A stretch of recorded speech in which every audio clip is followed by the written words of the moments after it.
L'opposition réunie au sein de l'Alliance pour la démocratie et le collectif des partis politiques pour la finalisation de la transition était ce jeudi 2 août face à la presse à Koleya Lansé-Bounié. Selou Dalen Diallo, Sidia Touré et Lansana Kouyaté, Mokhtar Diallo ont expliqué leur présence par le fait qu'ils voulaient se prononcer sur l'actualité sociopolitique du moment. Au nom de ses pairs, Boubacar Silla, porte-parole du collectif et de l'ADP, a circonscrit le cadre de cette conférence de presse. Comme vous le savez, notre pays est dans une impasse politique totale depuis de longs mois.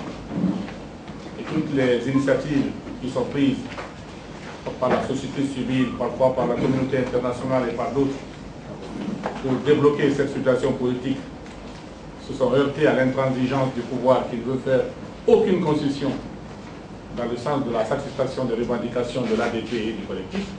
Pire, aucun cadre de dialogue n'existe aujourd'hui pour nous permettre de confronter nos arguments et d'arriver par des compromis à un consensus politique autour des questions liées à l'organisation des prochaines élections législatives. Il y a eu, il y a quelques jours, une mission de l'OIF qui s'est rendue en Guinée. Elle a effectué ce séjour dans la suite d'une première mission qui a été effectuée ici le 31 mai et le 1er juin. Nous avons rencontré cette première mission, vous avez suivi le déroulement des débats et l'appréciation que nous avons eu à faire du rapport que la mission de l'OIF avait déposé. Cette fois-ci encore, la mission est revenue avec cette fois-ci une évaluation beaucoup plus précise et un inventaire exhaustif des lacunes, des insuffisances et des dysfonctionnements du système WEMAC-Sabari. Vous avez suivi toutes les questions qui ont été évoquées. Vous avez suivi qu'il y a eu une vingtaine de recommandations qui répondaient à autant de constats de dysfonctionnement et d'insuffisance du système WEMAC. Et nous en avons conclu, nous, qu'à partir du moment où ces recommandations étaient extrêmement nombreuses et surtout qu'elles concernaient des questions fondamentales de l'opération de révision du fichier électoral, nous, de l'ADP du collectif, nous avons dit tout simplement qu'il n'était pas question d'envisager un quelconque rafistolage du système WEMAC. Nous avons purement et simplement exigé que le contrat, si contrat il y a, qui est lié WEMAC et la CENI, ce contrat purement et simplement soit résilié et qu'on passe par une procédure accélérée d'appel à la concurrence internationale pour recruter un nouvel opérateur qui disposerait de toutes les garanties de compétences, d'expérience et surtout de neutralité dans le cadre de cette mission de révision du fichier électoral. Une mission de l'OIF a été programmée il y a quelques jours, hier, pour arriver à Conakry. Nous avons été surpris parce que pour nous, la mission de l'OIF était terminée et qu'il serait tout simplement question maintenant de procéder à l'élaboration de termes de référence ou de cahier de charges pour recruter un nouvel opérateur technique. Nous avons demandé à ce que cette mission, qui à notre avis superflue, ne vienne pas et qu'on, directement sans perdre plus de temps, qu'on s'attache au recrutement de façon consensuelle, de façon transparente d'un nouvel opérateur technique. Après lui, tour à tour, Selou Dalen Diallo, Sidia Touré, Lansana Kouyaté et Mokhtar Diallo ont fait le tour d'horizon de l'actualité. Nous voulons aller à des élections équitables, libres et transparentes. Le pouvoir assure qu'il veut organiser des élections équitables, libres et transparentes. Il n'y a pas de conflit au niveau de la profession de foi. Chacun veut aller à des élections libres et transparentes. La transparence des élections, comme on l'a rappelé, ce n'est pas le jour du scrutin.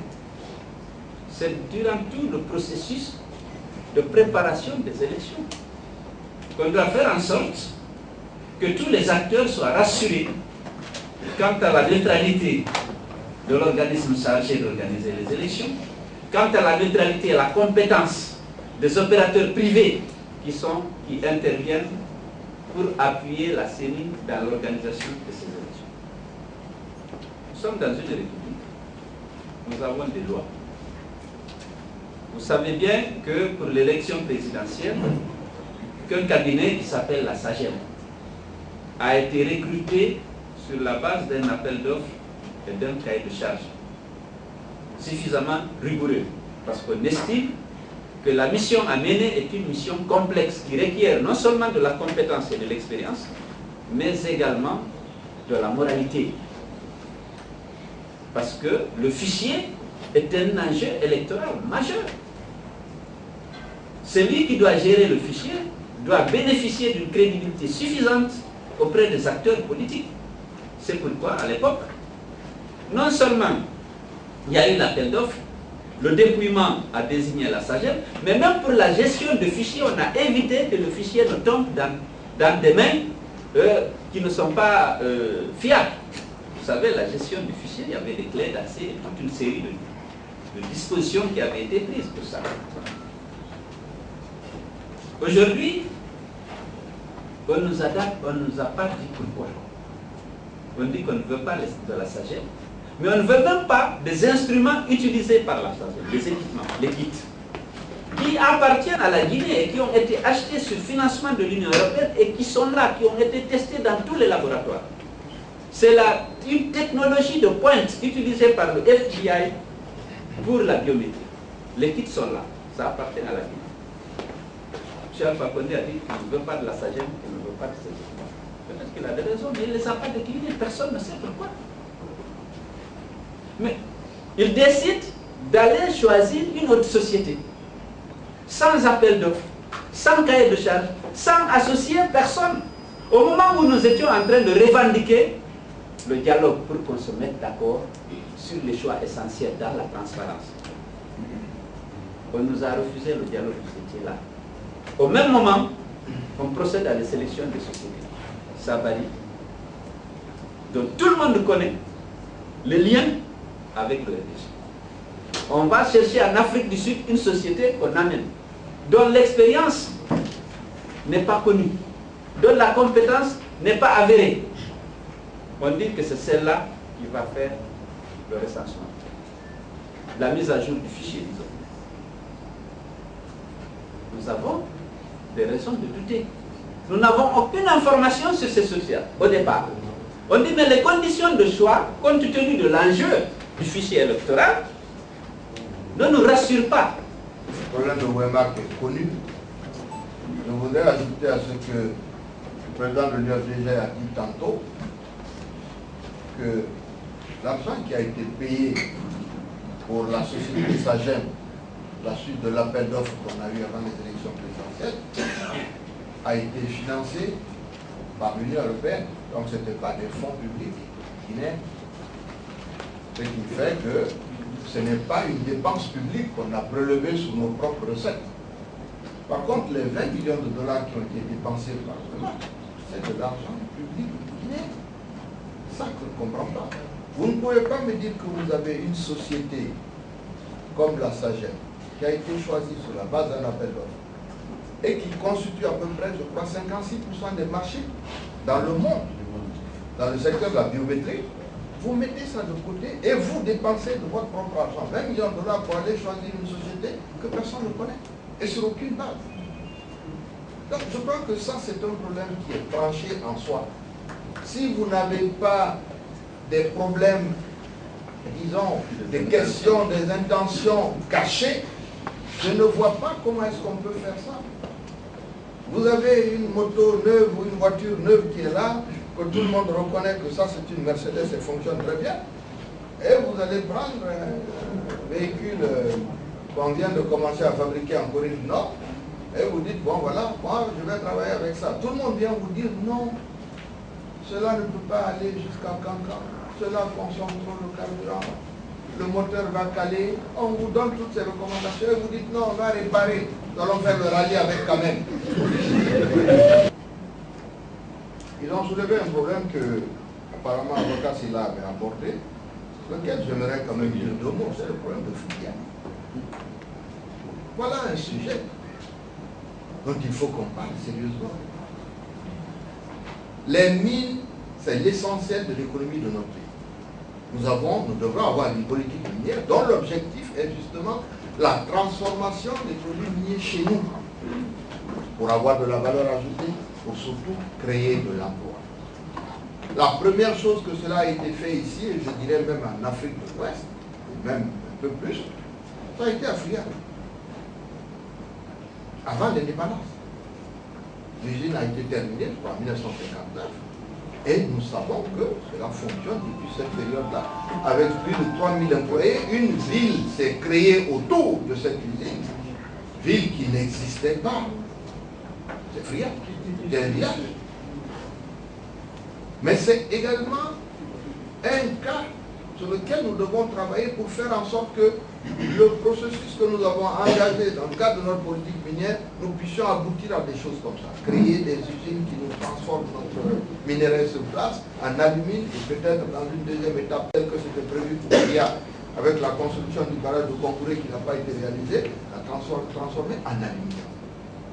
Cette usine, à la suite d'une grève, est arrêtée depuis 4 mois. Nous rentrons dans le 5e mois.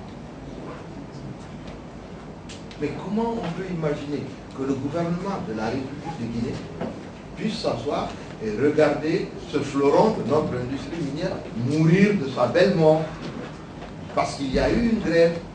Le rôle du ministre, normalement des mines et du président de la République, c'est de s'impliquer dans un tel dossier. Voilà un dossier sur lequel il n'y a pas de problème de position. On devrait pouvoir dire voilà ce que le gouvernement est en train de faire dans ce secteur. Mais comment vous pouvez imaginer aujourd'hui, pour ceux qui ont vécu à Conakry depuis des années, que le train de Fria ne marche plus? Qu'aujourd'hui, il n'y a même plus de carburant dans cette ville. Quand il n'y a pas de carburant, ça veut dire qu'on ne peut même pas pomper l'eau. Nous allons vers une catastrophe, mais ce n'est pas tout. Vous avez des stocks d'alumine là-bas qui sont dans des bacs. Et qui ne sont jamais restés en place parce que vous avez une réaction chimique qui fait que cela devient dangereux. Le jour où vous allez commencer à pomper ça, ça va se retrouver dans le fleuve, dans le Concouré. Nous avons là des questions environnementales extrêmement dangereuses. Il y a donc non seulement un problème social, un problème économique, un problème minier, un problème environnemental, un problème humain tout court. Je n'entends personne du gouvernement en parler. Mais comment vous pouvez imaginer que ça c'est normal? Nous ne sommes pas dans les élections. Là, je parle en tant que Guinéen simple, qui ne vote pas, qui ne veut pas qu'on vote. Non, simplement, Fria, c'est une préoccupation majeure. Pourquoi personne n'en parle dans ce gouvernement? Si le chef de file de l'opposition s'est plus appesanti sur le processus électoral, notamment sur le choix de l'opérateur, Sidya Touré, quant à lui, tout en rejoignant son allié de la dernière présidentielle, est revenu sur la crise qui secoue en ce moment la ville de Fria. Quant à Lansana Kouyaté et Mokhtar Diallo, qui ont été récemment reçus par le président Alpha Condé, ils sont revenus sur leur rencontre avec le locataire de Sékou Touré. Oui, j'ai été reçu par le président. Ce qui n'est pas habituel devient extraordinaire. Il me reçoit très rarement, tellement rarement que quand il me reçoit, alors ça devient extraordinaire. Mais au total, je dirais que c'est le même message qu'il dit à tout le monde. Il faut que vous acceptiez d'aller aux élections. On accepte d'aller aux élections quand nous savons que les élections sont préparées dans des conditions de transparence. C'est aussi simple que ça. Le droit qu'on renifle est un droit dont on doute. Donc, on ne veut pas douter. Nous voulons que tout se fasse dans la transparence. Pour ce qui nous concerne, sur une bonne partie du temps, la discussion s'est focalisée sur ça. Il faut aller, il faut aller, il faut aller. Mais on avait plus d'une dizaine de revendications. On en est à 2. 2. Enfin, celui d'ajouter un troisième. Les Guinéens de l'extérieur. Ces 2-là, moi j'ai demandé qu'il faut les respecter. Il faut respecter que la CENI soit recomposée. Mais c'est la moindre des choses. Cette CENI, dont le président est décédé, cette CENI, commission nationale qui a été présidée par un étranger, cette CENI, où le directeur des opérations est nouveau, les 2 de l'administration sont remplacés, et etc., etc. Le trésorier, remplacé par un DAF. Et c'est clair, tout le monde le constate. On sent qu'on tourne en rond. On ne demande que ça, recomposer, en tenant compte, n'est-ce pas, de la configuration actuelle. La première série, vous savez d'où elle est venue, c'est la réclamation, n'est-ce pas, des syndicats de la société civile, et l'accord obtenu disait 10 de la mouvance présidentielle, 10 de l'opposition, et les partis politiques, enfin, il y a un vieux politicard ici qui me dit de le dire, les partis politiques, je le dis, pour le faire plaisir. Bon, mais au total, la clé de répartition était donnée. Une fois Premier ministre, j'ai demandé à chaque parti de donner. Mais à l'époque, le parti au pouvoir était dans l'opposition. Il est censé avoir un seul représentant. Il le sait parce qu'à l'époque, il y a eu un panel entre les deux camps, lui et le RPG, l'UFR et le RPG, j'ai dû arbitrer, il le sait. Mais tu as un, on veut te donner 10. Et tu veux pas.